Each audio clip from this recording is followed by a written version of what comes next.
Let's welcome back a very special guest to our broadcast, Loretta Herrington.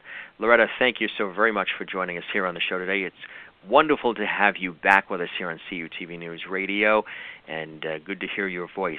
Welcome to the show. Thank you for the invitation, Jim. I really appreciate talking to you again.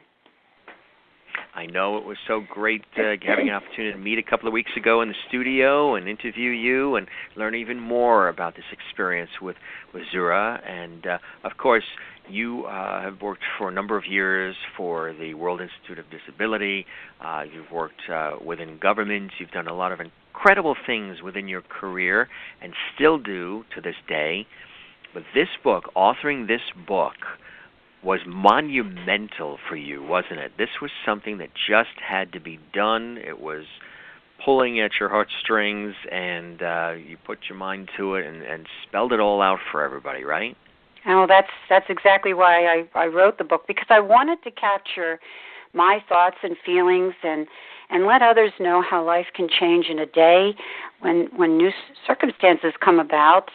And my intent, and I believe I succeeded, is to share my feelings about my dad's passing.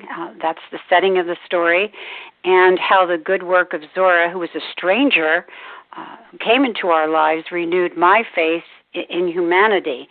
And that book helped me to heal my soul from the pain and doubt that I had going through this experience.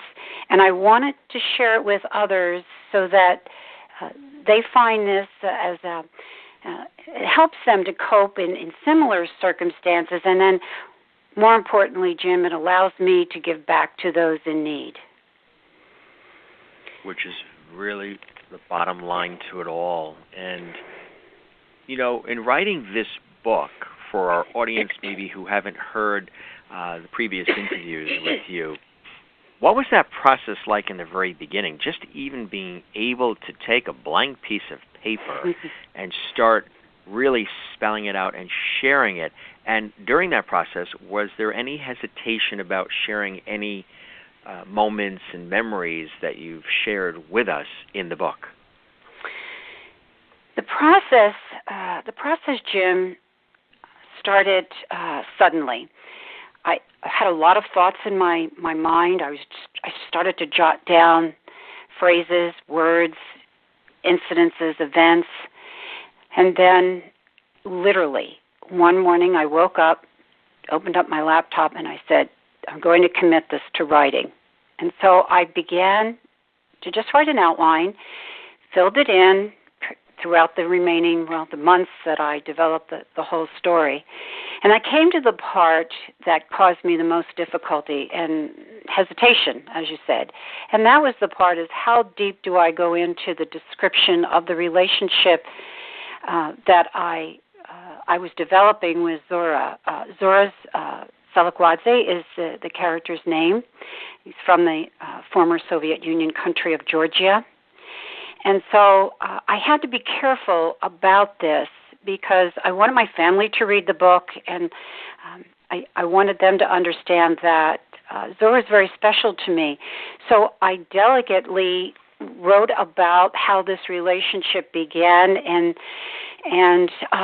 what I saw in the relationship, considering that Zora is quite a bit younger than I am and a complete stranger to us at the time when we met.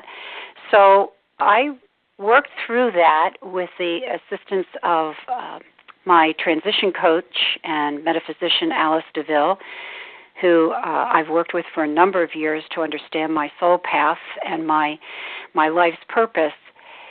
So I decided I was going to do it. I was just going to put it out there, and I said, well, if my family and friends and others think it's offbeat, well, so be it. But I wanted it out there. And when I gave the manuscript to my husband Rick, who read it before it went to print, he closed the book and he said, "This is a good story. This is a very good story."